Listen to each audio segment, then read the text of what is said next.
धृतराष्ट्र को इस युद्ध का सबसे बड़ा खलनायक माना जाता है। सोसाइटी के अंदर जब भी ये धृतराष्ट्र सिंड्रोम रहेगा, नेपोटिज्म बढ़ेगा। एक नया सिंड्रोम, एक बीमारी है धृतराष्ट्र। आज एंटरप्रेन्योर अपने इनकेपेबल बच्चों को आगे बिजनेस से बढ़ाना चाहते हैं। पॉलिटिकल लीडर्स भी यही करते हैं। कॉम्पिटेंट आदमी पीछे रह जाता है। सीईओ के नाम के पीछे पिता का सरनाम लगाए, सरनेम लगाए, इसीलिए वो सीईओ बना है। धृतराष्ट्र का एक और नाम होना चाहिए इनडिसीजन। नेपोटिज्म वर्सेस मेरिटोक्रेसी की गेम है। धृतराष्ट्र केवल आंखों से अंधे नहीं थे, वो मन और बुद्धि से भी अंधे थे। You should learn what to be from Krishna and what not to be from Dhritarashtra. ये पहले श्लोक का पर्पस है।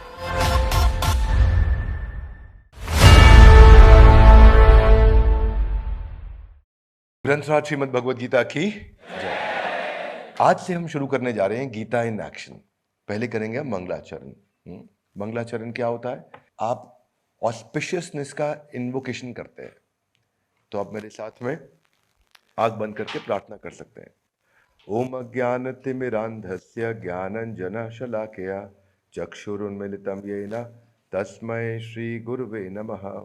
हरे कृष्णा कृष्णा कृष्णा हरे हरे, हरे राम राम राम हरे हरे। जगत गुरु श्रील प्रभुपाद की जय। श्रील प्रभुपाद ने हमें अनुवाद दिया है इस भगवद गीता का, जिससे गीता को समझना आसान हुआ है। तो हम आज पहला श्लोक लेते हैं और वहां से चर्चा शुरू करते हैं। तो आप मेरे पीछे श्लोक दोहराइए। बोलिए, धृतराष्ट्र उवाच धर्म क्षेत्रे कुरुक्षेत्रे समवेता युयुत्सव मामका पांडवाश्चैव किम कुर्वतो संजय। अनुवाद। धृतराष्ट्र ने कहा, हे संजय, धर्म भूमि कुरुक्षेत्र में युद्ध की इच्छा से एकत्र हुए मेरे तथा पांडु के पुत्रों ने क्या किया। धृतराष्ट्र क्या बोलते हैं इधर? हाथा गिलाई। मामका पांडवा, मेरे यानी कि उन्होंने अपने आप को पांडु से अलग कर दिया। पांडु जीवित है अभी? नहीं है। पांडु जीवित नहीं है। उनको क्या कहना चाहिए था? हमारे पुत्रों ने क्या किया, हमारे बच्चों ने क्या किया, हमारी टीम ने क्या किया, हमारे लीडर्स ने क्या किया, हमारी ऑर्गेनाइजेशन ने क्या किया, हमारी फैमिली ने क्या किया, मेरे और पांडु के पुत्रों ने क्या किया। इसका अर्थ क्या हुआ? पांडु कोई अलग आदमी है, पांडु कोई गलत आदमी है और उसके साथ हमारा झगड़ा हो रहा है इस समय, और झगड़ा चल रहा है। ये गड़बड़ आदमी है पांडु। क्या किया उनके बच्चों ने, बताओ मुझको। संजय जल्दी रिपोर्टिंग दो। धृतराष्ट्र को इस युद्ध का सबसे बड़ा खलनायक माना जाता है। क्यों इस खलनायक माना जाता है? क्योंकि धृतराष्ट्र के हाथ में उस समय पावर थी। उसने नेपोटिज्म समझते हैं? सब समझते हैं। आजकल बॉलीवुड में आपने सुना है, उसने नेपोटिज्म का पहला बढ़ावा देने वाला पहला केस स्टडी है ये इतिहास में। बॉलीवुड में नेपोटिज्म की बात अभी शुरू हुई, पॉलिटिक्स में नेपोटिज्म की बात अभी शुरू हुई। ये पहला नेपोटिज्म का पब्लिकली अवेलेबल की wrong case study, illicit case study है। तो धृतराष्ट्र केवल आंखों से अंधे नहीं थे, वो मन और बुद्धि से भी अंधे थे। और इमेजिन करो, युद्ध होने से पहले एस्ट्रोलॉजर्स को इनवाइट किया। धृतराष्ट्र ने पूछा सारे एस्ट्रोलॉजर्स से, क्या होने वाला युद्ध में? एस्ट्रोलॉजर्स ने आकर के बता दिया कि आपकी सारी संतानें मारी जाएंगी, including Duryodhan. Everybody will be dead. आके पहले बता दिया। और जिस व्यक्ति को यह पता चल गया, उसके बावजूद उसका अटैचमेंट इतना स्ट्रांग है कि वो एक इंटेलिजेंट स्ट्रांग डिसीजन नहीं ले पा रहा है कि मेरे को गलत काम मेरी आंख के सामने हो रहा है और मुझे इसको रोक देना चाहिए। उसको लग रहा है जीते मरते किसी तरीके से हो सकता है मौका मिल जाए कि मैं पांडुओं से साम्राज्य ले लूं और मेरे बच्चों को सब कुछ मिल जाए। So you deliberately you are choosing a wrong path. That is Dhritarashtra. Dhritarashtra को मालूम है सब खत्म हो जाएगा, still he is unable to stop the battle. बंद नहीं करा पा रहे हैं वो युद्ध, उनको रोक देना चाहिए था वहीं पर। इसको बोलते हैं स्टेटस को ट्रैप। जैसा चल रहा है चलने दो। और हम लोग की लाइफ में ऐसा बहुत होता है। Gita in action. हाथ आगे like come on, Gita in action. और ये स्टेटस को ट्रैप इतना बड़ा होता है कि आपको देखते देखते पता नहीं चल रहा कि आपकी संतानें मरने वाली हैं। सब everybody is going to die. मेरा पूरा साम्राज्य समाप्त होने वाला है, सब कुछ खत्म होने वाला है। तो धृतराष्ट्र का एक और नाम होना चाहिए इनडिसीजन। क्या नाम होना चाहिए? धृतराष्ट्र एक डिसीजन ना लेने का सबसे बड़ा उदाहरण है। ये वो व्यक्ति हैं, हाथ आगे लाइए, Gita in action. Everybody come on, Gita in action. ऐसा एक्शन लेना है गीता से। हमारे को समझना है कि मेरे लिए इसमें सीखने को क्या है। देखो, अगर बिजनेस नहीं चल रहा है, खराब चल रहा है और गड़बड़ चल रहा है, तो आप जब घोड़े से चल रहे हो और मालूम है कि घोड़ा पगला गया और गड़बड़ करेगा और तकलीफ करेगा, तो घोड़े से गिर जाने में समझदारी है, पर प्लानिंग करके गिरना चाहिए। वो मोर टाइम, कैसे गिरना चाहिए? घोड़े से प्लानिंग करके गिर जाओ चलते घोड़े से, तो चोट कम लगेगी। क्योंकि जिस दिन घोड़े ने जबरदस्ती गिरा के ऊपर आके चढ़ गया तो गेम ओवर हो जाएगा। क्या मेरी बात समझ आ रही है? तो अगर सिचुएशन को बदलना है तो इंटेलिजेंटली बदलना चाहिए था। धृतराष्ट्र की जगह कोई और होता बुद्धिमान आदमी, तो सामने पांडवों की टीम के 3-4 लीडर को और कृष्ण को बुला करके एक थोड़ा बैठ करके डिस्कशन, नेगोशिएशन कर लेते। भाई देखो, बीच का कोई रास्ता निकाल लेते हैं। जब समझ में आ गया, एस्ट्रोलॉजर्स ने बता दिया, उनकी पावर को वो समझ रहे हैं। इसीलिए when you have power use it, when you have power use it. लेकिन कैसे कैसे करेंगे उसको? Wisely, rightly, timely. इसको बोलते हैं WRT formula. One more time, come on, क्या बोलते हैं? हाथ आगे लाइए। Wisely, rightly, timely. One more time, come on. क्या मतलब होता है इसका? वाइजली मतलब बुद्धि के साथ, राइटली मतलब ईमानदारी के साथ, टाइमली मतलब समय के साथ। हाथ आगे लाइए। वाइजली मतलब बुद्धि के साथ, राइटली मतलब ईमानदारी के साथ। ईमानदार नहीं थे धृतराष्ट्र। और टाइमली मतलब बच्चे सारे 100 के 100 पुत्र मारे गए, उसके बाद करने का डिसीजन कोई फायदा रह गया? नहीं। ऐसे ही देखते देखते जिंदगी में समय स्टूडेंट के हाथ से निकल जाता है। एक एंट्रेंस में फेल हुआ, दूसरे में फेल हुआ, तीसरे में फेल हुआ। हाथ आगे लाई। क्यों? क्योंकि वाइजली, राइटली, टाइमली उसने एक्शन नहीं लिए। हाथ आगे लाइए। Gita in action, not in theory. We will discuss Gita in action. Game changer है ये ग्रंथ। जो आदमी भगवत गीता एक बार पढ़ लेना, उसके बाद से कुछ पढ़ने की जरूरत नहीं। जिंदगी भर का एडिक्शन, एक मूवी को दूसरी बार नहीं देख सकते आप जिंदगी में, लेकिन भगवत गीता को जिंदगी भर लगातार हर जन्म में पढ़ सकते हो और आपको लगेगा हर बार के फ्रेश सबसे पावरफुल ग्रंथ है। ये ताकत है भगवत गीता की। आज धृतराष्ट्र को बोलते हैं ये एक नया सिंड्रोम है, एक बीमारी है धृतराष्ट्र। इसको बोलते हैं कारपेट के नीचे सिंड्रोम। क्या बोलते हैं? क्या होता है ये कारपेट के नीचे सिंड्रोम? कभी काम वाली बाई को देखा है? धृतराष्ट्र में और काम वाली बाई में कॉमनैलिटी बताता हूं आपको। अपमान करने के लिए नहीं बोलूंगा, पर रिपोर्ट करने के लिए बताऊंगा कि काम वाली बाई की अगर नजर हट जाती है और देखती है कुछ गंदगी है, तो चलते चलते साफ करते करते कारपेट के नीचे छोड़ के निकल जाती है, नहीं तो लंबा काम करना पड़ेगा। क्या मेरी बात समझ आ रही है? ऑर्गेनाइजेशंस में ऐसा बहुत होता है, सामने आपके कंपनी में गलती हो रही है, भारी गलती हो रही है, लेकिन लीडर चुप रहता है। अरे भी बता दूंगा तो डांट पड़ेगी, बता दूंगा तो मुझे काम करना पड़ जाएगा, अरे बता दूंगा तो खुद ही सॉल्व करना पड़ जाएगा, तो चुप रहता है। हाथ आगे लाइए। कारपेट के नीचे। तो जब आप कारपेट खोलते हो, कीड़े ही कीड़े निकलते हैं। कुछ महीनों के बाद जब आप कारपेट खोलते हो, कीड़े ही कीड़े निकलते हैं। देखा आपने? छोटे छोटे कीड़े, मिट्टी, गंदगी निकलती है। धृतराष्ट्र वाज प्रैक्टिसिंग कारपेट के नीचे सिंड्रोम। हाथ आगे लाइए। कैसे? देख रहे हैं सब गलत हो रहा है, लेकिन चुप बैठे। जो गलती हो रही कारपेट के नीचे डाल के चुप। उनको चैलेंज किया था, विदुर ने पहले ही चैलेंज किया था उनको। उधर के सबसे इंटेलिजेंट लोगों ने चैलेंज किया कि Dhritarashtra is blind, he should not be made the king. Dhritarashtra को राजा नहीं बनाना चाहिए।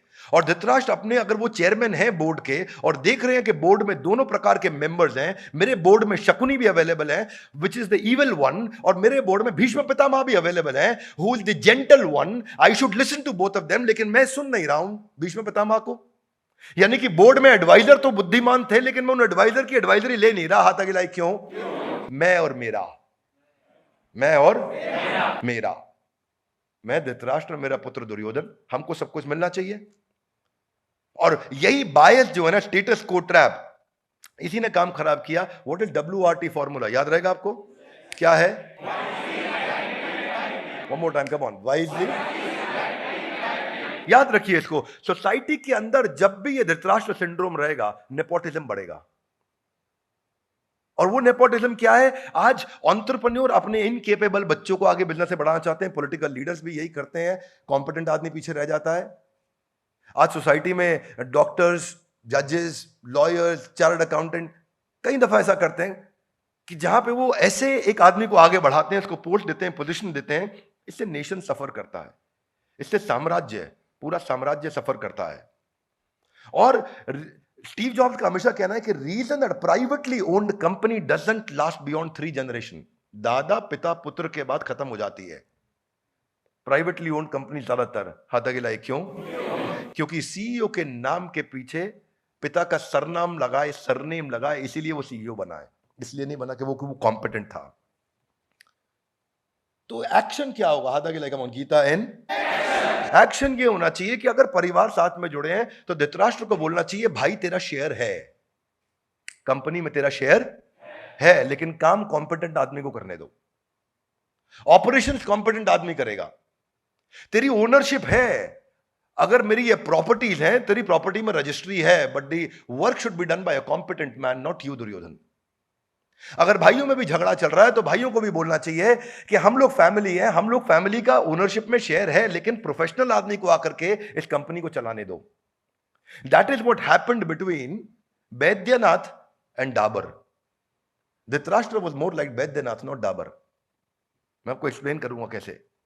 डाबर ने कभी भी अपने परिवार को टूटने नहीं दिया, सबकी अपनी शेयर होल्डिंग रखी, लेकिन प्रोफेशनल टॉप लीडरशिप को ला करके उनको दिया कि तुम कंपनी डाबर को चलाओ। पर बैद्यनाथ ने क्या किया, आपस में सब तोड़ लिया। धृतराष्ट्र की इंटेलिजेंस नहीं थी, धृतराष्ट्र के पास डील को स्ट्रक्चर करने के बहुत तरीके थे। क्या मेरी बात समझ आ रही है आपको? कैसे धृतराष्ट्र डील को स्ट्रक्चर कर सकते थे। दुर्योधन, तुमको क्यों चाहिए साम्राज्य? बोला, पापा I want to enjoy, I want power, I want money, I want to celebrate, I want to relax. Okay Duryodhan, वो वैसे भी करा देते हैं, क्या टेंशन है तुमको? हाथा गिलाई कैसे? अगर पांडव ज्यादा कॉम्पिटेंट हैं तो हम पांडवों से नेगोशिएट कर लेते हैं कि तुम ऑपरेशंस को रन करो, तुम साम्राज्य चलाओ, साम्राज्य को प्रॉफिटेबल बनाओ, प्रॉफिट का 10% रॉयल्टी इनकम दुर्योधन को दे दो, वो चुपचाप बैठ के खाता रहेगा। क्या मेरी बात समझ आ रही है? टेक्निकली दुबई ऐसे ही तो चला है ना, पूरा यूएई ऐसे ही रन हुआ है। वहां जो शेख हैं दे आर इंटेलिजेंट दुर्योधन्स। हाथा गिलाई कैसे? कोई भी आता है, वहां यूरोपियंस आते हैं, अमेरिकन आते हैं, इंडियंस आते हैं, बिजनेस करते हैं, शेख को बोलते हैं इसको पार्टनर बनाओ, ये पैसिव पार्टनर है, जो आपका रेवेन्यू होगा उसका 10% इसको देना पड़ेगा। What is he? He is an intelligent Duryodhan. He doesn't want to work, he will make money, he will relax. तो धृतराष्ट्र के पास कई तरीके थे, पर धृतराष्ट्र का एक और नाम क्या है? इनडिसीजन। क्या नाम है? इनडिसीजन। वो डिसीजन नहीं लिया धृतराष्ट्र ने, इसीलिए गेम ओवर हो गया।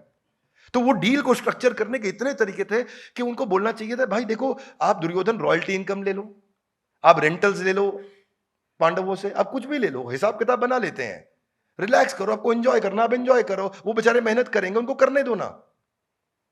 और वो ऊपर से ईमानदार आदमी भी है, वो तुम्हारा पैसा हक का मारेगा भी नहीं।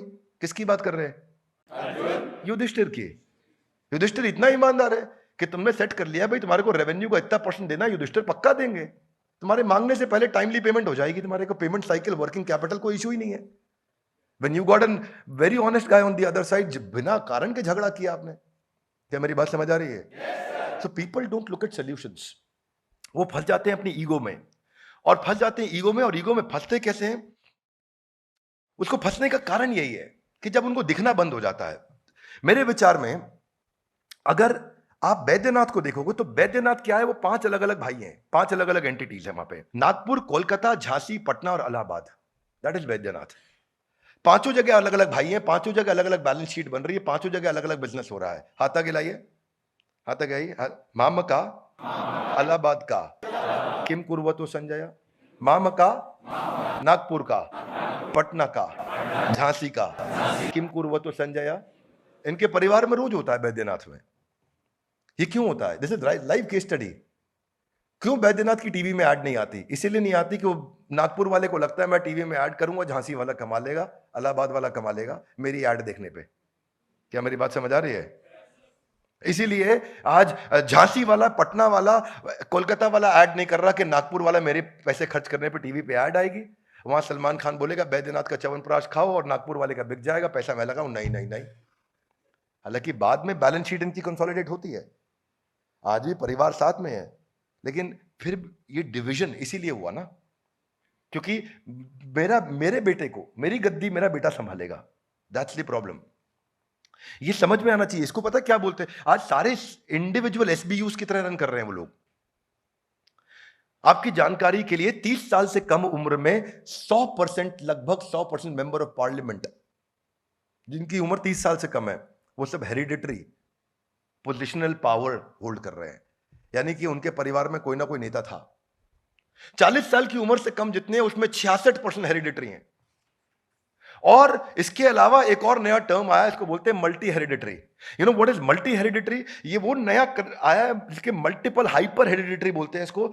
मल्टीपल परिवार में कनेक्शंस ऐसे हैं जो पॉलिटिक्स के अंदर है, इसीलिए मैं भी पॉलिटिक्स में हूं। So competent guy doesn't come, guy who has a family background, he comes. We should learn what to be from Krishna and what not to be from Dhritarashtra. ये पहले श्लोक का पर्पस है। क्या नहीं बनना है वो धृतराष्ट्र से देखना है, और क्या बनना है वो कृष्ण से देखना है। अब ये भगवत गीता हमारी शुरू हो रही है। मैं तो इसको ऐसे मानता हूं कि जब आपको ये दिख गया, ऊपर से प्रॉब्लम क्या है, को फाउंडर का भी मेरे को गलती बहुत बड़ा है इसके अंदर। को फाउंडर कौन है इधर? कौन गेस करेगा को फाउंडर कौन है? नहीं, को फाउंडर गांधारी है। धृतराष्ट्र की आंखें नहीं है, गांधारी कह रही मैं भी पट्टी लगा लेती हूं। क्यों भाई? किस लिए है भाई? जब धृतराष्ट्र को नहीं दिख रहा है, आप कह रहे हो मैं भी नहीं देखूंगी, और हो क्या रहा है, उसका रिजल्ट यह आता है कि both the partners have same weakness, उनके पास कॉम्प्लीमेंटिंग स्ट्रेंथ नहीं है, और दोनों की same weakness becomes the national weakness. What does it become? National weakness. आपको देखना चाहिए मेरे में ये कमी है भाई, इसको सुनने में दिक्कत है, मुझको देखने में दिक्कत है, तो मिलके काम कर लेंगे। दोनों को ही देखने में दिक्कत है तो गड़बड़ हो गई ना। What do you agree with me? Yes no? तो Gandhari for whatever reason she did, but ultimately उनका पूरा साम्राज्य इसीलिए समाप्त हो गया क्योंकि दोनों ने आंखें बंद कर ली। और ऐसे ही हम लोग कई बार अपनी आंखें बंद कर लेते हैं कि यार जो चल रहा है चलने दो, हाथ आगे लाए। क्यों? क्योंकि अपने यहाँ ऐसे ही होता है। वो मोटा है, कौन अपने यहाँ? इस मानसिकता को बदलना है। कौन बदलेगा? हम नहीं। बोलिए कौन बदलेगा? जिम्मेदारी किसकी है? Two wrongs can not make it right. Dhritarashtra was wrong, Gandhari was wrong, और वहीं से समस्या हो गया, सारा बढ़ता गया। इसीलिए नेपोटिज्म वर्सेस मेरिटोक्रेसी की गेम है। Singapore as a country is working on meritocracy. पूरा सिंगापुर मेरिटोक्रेसी। आप में दम है तो आपको आगे बढ़ाएंगे। आप मेरे बेटे हैं, आप किस लिए आपको आगे नहीं बढ़ाएंगे? आप में दम है तो। इसलिए सिंगापुर आज कहां पे है? कम से कम 12 पैरामीटर्स में टॉप 3 कंट्रीज के अंदर आता है वर्ल्ड में सिंगापुर। 12 पैरामीटर्स है ऐसे, 10 से ज्यादा पैरामीटर्स हैं जिसमें दुनिया के टॉप 3 देशों में सिंगापुर का नाम आता है। हाथा के लिए क्यों? मेरिटोक्रेसी, नेपोटिज्म नहीं। हाँ, हमारे गांव से आए हैं, बहुत बढ़िया, यादवों का छोरा। Why? You don't have to do that. You got to get a competent guy, and that is the problem. इसको पता है क्या बोलते हैं? इसको बोलते हैं 3 जनरेशन कर्स। क्या बोलते हैं? 3 जनरेशन कर्स का मतलब है दादा ने शुरू किया, पिता ने चलाया, बेटे ने गवाया। इसका अर्थ क्या हुआ? The first generation start the business, second generation runs it, third generation ruins it. 3 generation curse. और 3 जनरेशन कर्स में बिजनेस के अंदर 3 जनरेशन नहीं लगती हैं। एक्चुअली बिजनेस के अंदर 3 लीडरशिप लगती हैं। 3-3 साल में एम्प्लॉय कंपनी छोड़ के चले जाते हैं, खत्म, बहुत जल्दी खत्म। ये कोई धृतराष्ट्र ने टेक्निकली जो किया वो इलीगल नहीं है। कि मैं आज फॉर एग्जांपल, मेरे को थोड़ा बॉलीवुड का एक्सपीरियंस कम है, नाम कम मालूम है। मैं डेविड धवन हूं और मेरे बेटे का नाम क्या है? वरुण धवन को मैं आगे बढ़ा रहा हूं। इलीगल नहीं है ये लीगल है। मैं ये नहीं कह रहा हूं कि धृतराष्ट्र दुर्योधन को आगे बढ़ाना चाहता है, इलीगल है, लेकिन इंटेलेक्चुअली राइट डिसीजन नहीं है। बस क्या नहीं है? ना उसके खुद के लिए, ना बाकी। दुर्योधन के खुद के लिए भी ठीक नहीं है, क्योंकि ऐसा सर्कमस्टांसेस क्रिएट किया, अनएथिकल है, इसीलिए दुर्योधन इलीगल हो गया। तो धृतराष्ट्र की इनकॉम्पिटेंसीज के कारण बहुत, कई बार लोग बोलते हैं ये युद्ध जो हुआ महाभारत का उनके कारण हुआ, अर्जुन की धर्मपत्नी के कारण हुआ, द्रौपदी के कारण। टेक्निकली ये सब कुछ द्रौपदी के कारण या दुशासन के कारण नहीं होता है। टेक्निकली सब कुछ होता है टॉप लीडरशिप के कारण, जिसकी जिम्मेदारी है। वहां जो टॉप, क्यों बाद में कौरवों की साइड में जो थे उनको ये क्यों सहनी पड़ी बाद में यातनाएं, क्यों उनको पाप लगा? इसीलिए क्योंकि वो भी इनडिसीजन के भागीदारी थे। देवर अनदर फॉर्म्स ऑफ। अब ये इतना पुअर इन्फ्लुएंसर है कि सिनेरियोस को एंटिसिपेट नहीं कर पाए धृतराष्ट्र। धृतराष्ट्र का ना क्रिटिकलिटी कैपेबिलिटी मैट्रिक्स होता है। क्या होता है क्रिटिकलिटी कैपेबिलिटी मैट्रिक्स? कि क्रिटिकल काम क्या हुआ, बहुत इंपॉर्टेंट काम, और केपेबल आदमी। हाथ आगे लाइए। क्रिटिकल काम, जरूरी काम, केपेबल आदमी। यानी कि अगर हार्ट सर्जरी करनी है तो हार्ट सर्जरी हम किससे कराएंगे? मान लो ये कैमरामैन बहुत मोटिवेटेड है तो इससे भी करा ही लोगे आप। मेरा बेटा है ये, करा लो करा लो, तो मन से करेगा, दिल से। यूट्यूब पे खोल के ऑफलाइन वीडियो साथ में लगा के हार्ट सर्जरी कर देगा। हाँ आज लेकिन एक बात है, जब आदमी मोटिवेटेड होता है, उसके अंदर विल हो, तो वो कुछ भी कर सकता है। Yes no, come on, yes no, no. ऐसे नहीं होता है कि मैं मोटिवेटेड हूं, आज भाई हवाई जहाज उड़ाएगा। क्यों भाई, मोटिवेटेड है बस, आओ बैठो हमारे साथ, मैं उड़ाऊंगा हवाई जहाज, मोटिवेटेड हूं मैं। It doesn't work that, you need competence, you need, आपको कॉम्पिटेंस में एटीट्यूड, स्किल, नॉलेज तीनों चाहिए। अब दुर्योधन को हवाई जहाज नहीं उड़ाना आता, तो ये धृतराष्ट्र की गलती है कि वो कह रहा है कि नहीं उड़ाने दो उसको। उधर से बोल रहे हैं कृष्ण, कृष्ण आर्बिट्रेशन के लिए आए हैं, और आर्बिट्रेशन सबसे बड़ी आर्बिट्रेटर है कृष्ण, जो बीच में आकर के मध्यस्थता कर रहे हैं, कह रहे मैं निपटाता हूं, डोंट वरी। नहीं नहीं तुम नहीं, मैं दुर्योधन को भाई उड़ाएगा हवाई जहाज। That is the problem. उनको समझ नहीं आ रहा है। आप क्या है, बेसिकली वाइस प्रेसिडेंट से कंपनी में चाय पिलवाने का काम करा रहे हो। उसको बोलते हैं not understanding criticality capability matrix. घर का आदमी है, कोई बात नहीं, पिला दे आज चाय, तू ही पिला दे। तो वो पिला देगा, लेकिन आपने उसका सही इस्तेमाल नहीं किया, उस टैलेंट का, आपने उसके पोटेंशियल का सही इस्तेमाल नहीं किया। तो ये जो बायस है, ये जो फेवरेटिज्म है, ये जो लॉन्ग टर्म फोकस को मिस कर देना, ये जो अनएथिकल होना, ये जो ग्रीडी होना, ये जो सही चीज के साथ नहीं खड़ा हो पाना, ये कि माय वे और हाईवे, या तो मेरे रास्ते या हाईवे से निकल जा, ये जो मेंटालिटी है, एक शॉर्ट कमिंग को, अपनी गलती को एक्सेप्ट ना कर पाना, और एक कॉम्पिटेंट आदमी को वैल्यू ना करना, ये सब किस में रिजल्ट देता है? दो चीजों में रिजल्ट देता है। एक है weakness plus wickedness is game over. सुनिए मेरी बात, वीकनेस प्लस विकेडनेस इज, एक तो धृतराष्ट्र वीक आदमी, डिसीजन नहीं लेते, और दूसरा विकेड यानी धूर्त आदमी, चीट आदमी, चीटिंग करने वाले। जिधर वीकनेस भी है और विकेडनेस भी है, game over. That is the पहला श्लोका का सार ऑफ धृतराष्ट्र। जो बिजनेस ओनर का ये पता है, ये इनकॉम्पिटेंट मैनेजमेंट और ये फेटल मिस्टेक से ब्लंडर क्या होता है। एक कॉर्पोरेट कहानी सुनाता हूं अमेरिकन आपको, एनरॉन की केस स्टडी समझो, 1 मिनट में जिंदगी में नई चीज समझ आएगी। एनरॉन एक अलग ही केस स्टडी है दुनिया की। 2001 में एनरॉन का 1 साल का रेवेन्यू था $100 बिलियन। कितना? मिलियन नहीं, बिलियन। बिलियन क्या होता है? बिलियन, $100 बिलियन, थोड़ा समझ लेते हैं हम लोग। $1 बिलियन कितना हो गया? 8,000 करोड़।